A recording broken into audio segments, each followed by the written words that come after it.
Hey guys, subscribe for daily knife content. And if you're shopping for knives and gear, make sure you check out the description of the video you're watching right now for links to some great online retailers.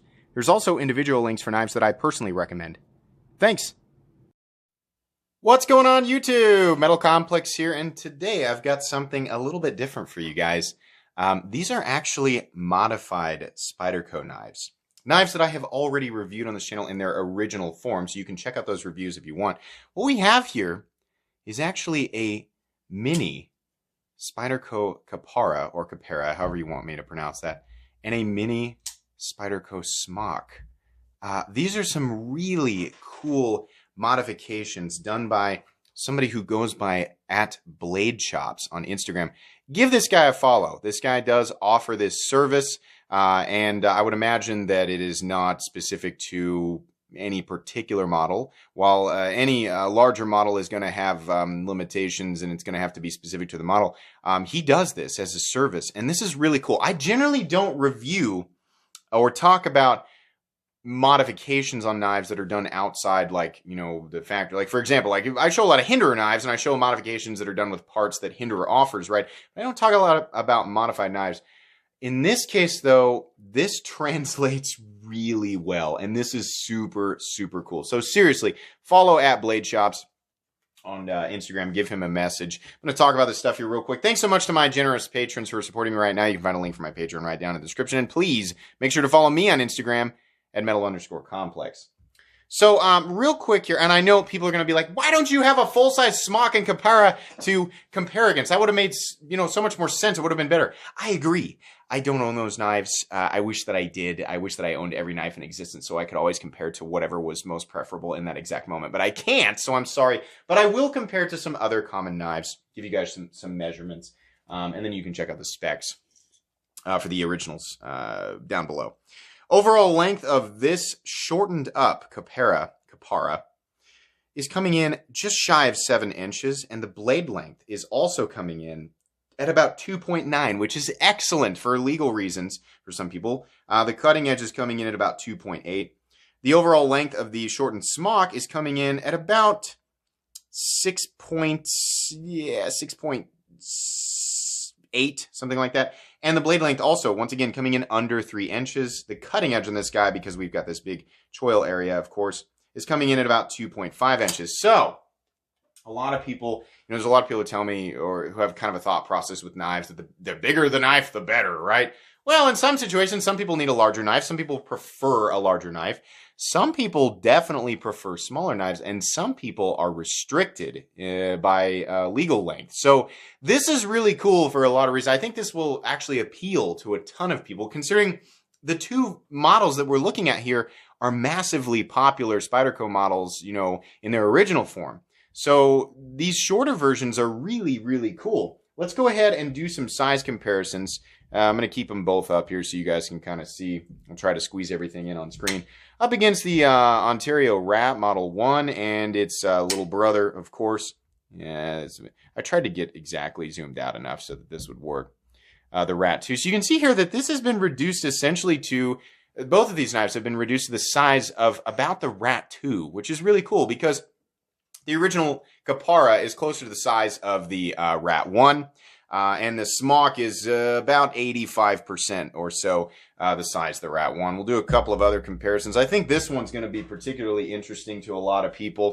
The Spyderco PM2 and the Spyderco Para 3. And you can see here that we now have a Smock that is essentially exactly the same overall length. It's very close. It's a little tiny bit shorter.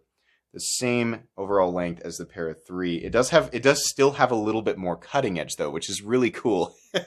And then the of course the Smock here coming in again a little bit shorter, and in this case we have a little bit less cutting edge here. I know people are wondering about the pocket clips in these guys. We're going to talk about that here just in a little bit. And then last but not least, just so people can see, up against the Benchmade Griptilian, or in this case the Ritter Hogue, and its little brother, the Mini Griptilian. And again, we have, you know, closer to the size of the Mini Griptilian. So that's super duper cool. I don't really need to do a hardware check on these guys because I've done it before. We're looking at, I believe, oh God, I'm going to get it wrong. So let's just make sure, just for people who are wondering, it's not like he modified the, you know, the hardware, but I'm going to do it. I think the Kapara is a T10 and this Smock is a T8. So it's T8 and T6 and then T10 and T8 for this guy. You can see that actually part of the area where there was another screw was actually removed, which is great because I don't think that this needs, you know, the excess hardware. I mean, the structural integrity is still here. So that's kind of neat that the hardware has actually, the total hardware on the knife has actually been reduced, and it still keeps that rigidity and that fortification, I guess. We're going to throw another word at that. But that's really cool. I like that a lot. So I'm not going to do carry profile and all that stuff because if you've already seen that, people kind of know. If you don't know, you can check out my original review. But yeah, the carry profile on the original Kapara and Smock are both excellent, right? So this is just, they've just been reduced. Now, I can't remember off the top of my head what the originals weigh, but I will go ahead and weigh these guys for you so you kind of know. The Smock here is coming in at 3.03 ounces. Now, we have had a pocket clip change. I don't know if that's going to change the weight all that much, right? So this is still coming in. It's coming in at 3 ounces, right? It's around the line where I consider it to be ultra lightweight anyway. So ratios at this point, to me, become trivial. Because 3 ounces, 1.5 ounces, 2.82 ounces, right? That's all ultra lightweight. I don't notice it in my pocket. You might. The Kapara is actually coming in a little bit less, 2.82 ounces. I would imagine that this will vary depending on the pocket clip and the scale material, you know, a little tiny bit, but it's largely going to be about the same. So the biggest question with the smaller mods is, you know, are they still just as easy to manipulate? Both of these models, and again, it depends on what you do. I've actually seen, by the way, I'm going to get this out. Something that I find personally extremely interesting is that I've seen him do smaller Shaman mods. I've talked about recently how I think that the Shaman would actually translate beautifully as a smaller knife. That already exists. It's called a Little Native or the Native 5. No, those are different models that have specific lines that are very, very similar to the Spyderco Shaman, but they're not exactly the same. I want exactly a Spyderco Shaman, exactly, but I want it smaller. And he'll do that. And because of the massive amount, you know, a lot of people talk about, well, Spyderco's, their blade to handle ratio is all blah, right? All right. For me, they've always worked fine for different people using them for different tasks, maybe not, but the nice thing about a lot of Spyderco knives is you do have already an enormous amount of ergonomic room. So for people like me who have this, I got a personal thing against knives, you know, in terms of what I will and won't carry. For example, the Benchmade Reptilian. My pinky slides off the end of this thing, so I don't like to carry it as much as the full-size one, but I find in some situations the full-size one to be too big, because Spyderco knives in particular already have an enormous amount of ergonomic room. They can be shortened, and you can still get a full grip on these guys. That's obviously still good for me, for somebody who's got normal-sized hands like me, or, you know, if you wear an XL glove, which I consider to be about average, right? Maybe I'm wrong. You'll still be able to get a full grip, and that is absolutely the case. The Kapara can still get a full grip. You can choke back, and in that situation, your pinky's falling off the end, but because of this forward choil area, yeah, you can still get a full grip. Same with the Smock. There's tons of room on this knife, right? You can actually, in the standard grip, or you can choke up and have tons of room. And that's great. I love that. I think that's so cool. I think that these knives in particular, right, translate really well. And a lot of Spyderco knives, actually, that are larger will translate really well if they've got all that ergonomic room. The other big thing that I want to emphasize here is ease of manipulation is still, that's a big thing. It's like, well, that's great if it's smaller, but these knives have, for those of you who care about fidget factor, right? Or if not fidget factor, then just how easy is it to get out of the pocket and deploy, right? I don't care about fidget factor complex. I'm just going to get the knife out and use it. Is it easy to deploy? Yeah. It's funny because that was my initial concern was, okay, if it's shorter, that'll make, you know, my hand position, right, getting into all the little intricacies here. I'll have to readjust where my hands are on the knife to access that hole. There's no way to say that without getting the that's what she said jokes in the comment section. But yeah, I'll have to change my position to access that. So is it going to be comfortable? In the case of these two, it translates perfectly. It's almost no different. I remember, you know, handling the original Kapara and Smock and thinking these are really easy to manipulate. I enjoy them a lot, right? Shorter ones, it makes no difference. These are just as easy to play around with, to do the, you know, the Spidey flick, or if you want to do the Spidey drop or whatever. And in the case of the Smock, right, it's got a flipper tab, which I've missed a couple of times. Position of the button still in a good place. You can definitely still access that smaller hole right here, and you can definitely still thumb flick it. So these models actually retain their fidget factor for the fidgety folks out there, and they also retain their general ease of manipulation for people who just are going to go out and use them as a tool.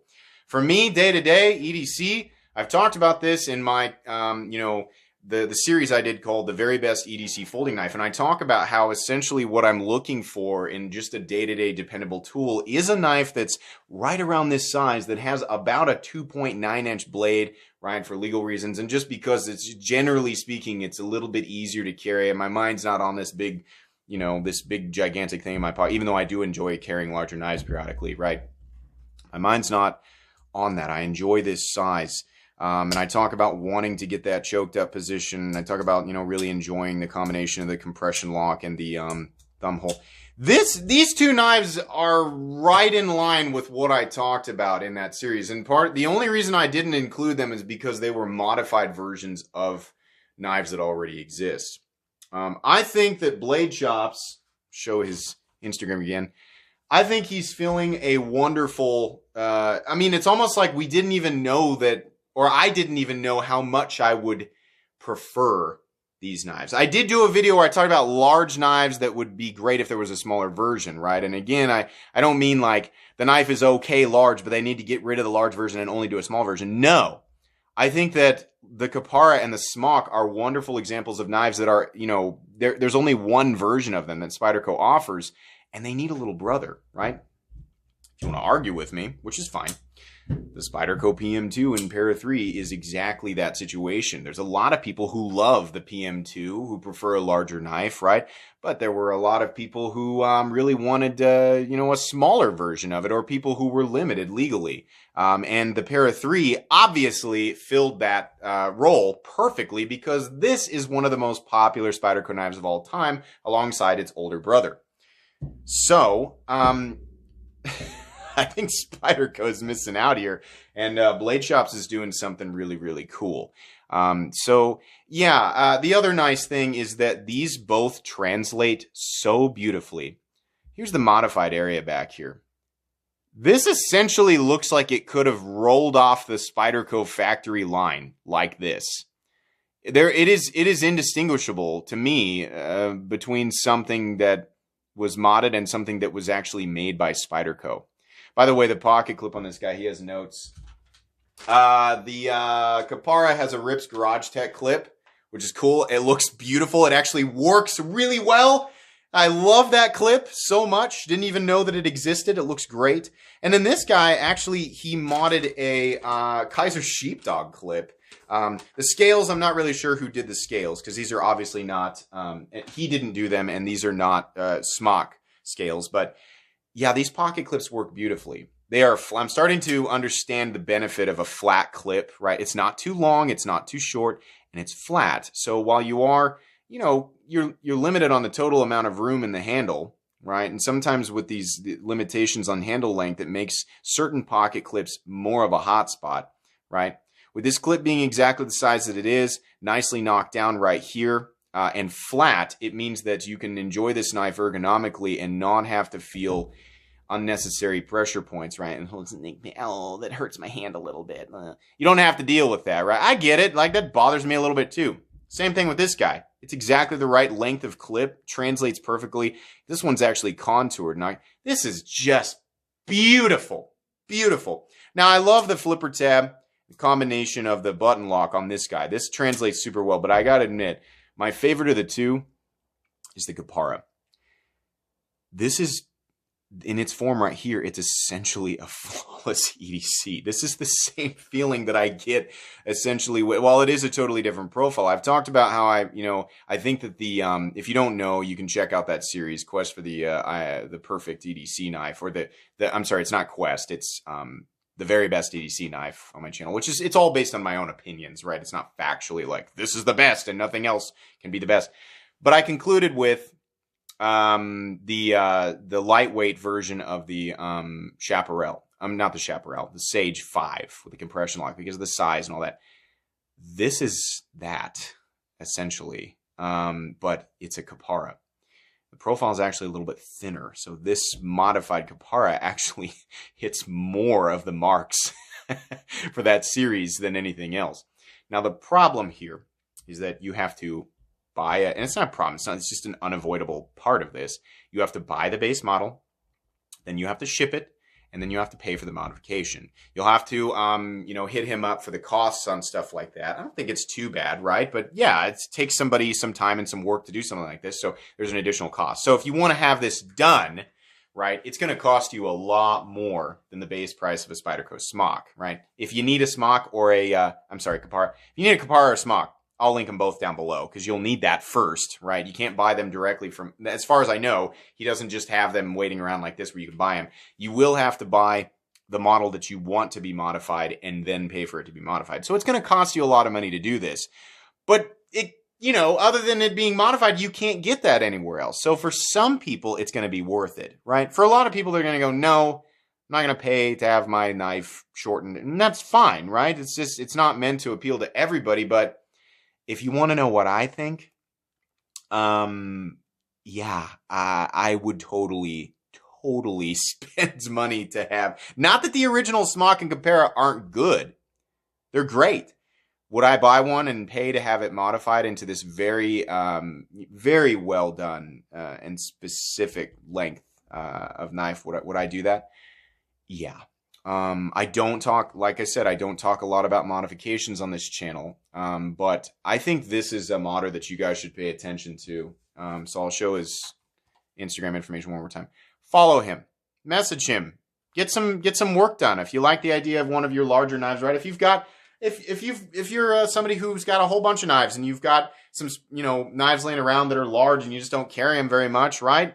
Maybe modifying it would spice it up a little bit. Or maybe you just like the idea of having a smaller version of the knife, right? Whatever the reason, if you want a shorter version that's done very, very well and with exceptional quality, hit him up. Absolutely. I think these are excellent. I'll actually be putting these knives in my most recommended knives playlist, and so that I can offer clarification. These will go in my Spyderco knives playlist as well. I think this is excellent. Thank you very much to Bladechops for sending these in so that I can take a look. This was really, really cool. Guys, make sure to follow me on Instagram at metal_complex. If you enjoyed this video, please leave a like. If you'd like to check out my other content, I do, of course, have lots of videos of knives that are either expensive or inexpensive that I do or don't like, so check those out. And if you enjoy all my content, go ahead and click on that Metal Complex logo right there and subscribe because there's definitely more coming. Thanks again for watching, everybody, and have a great day.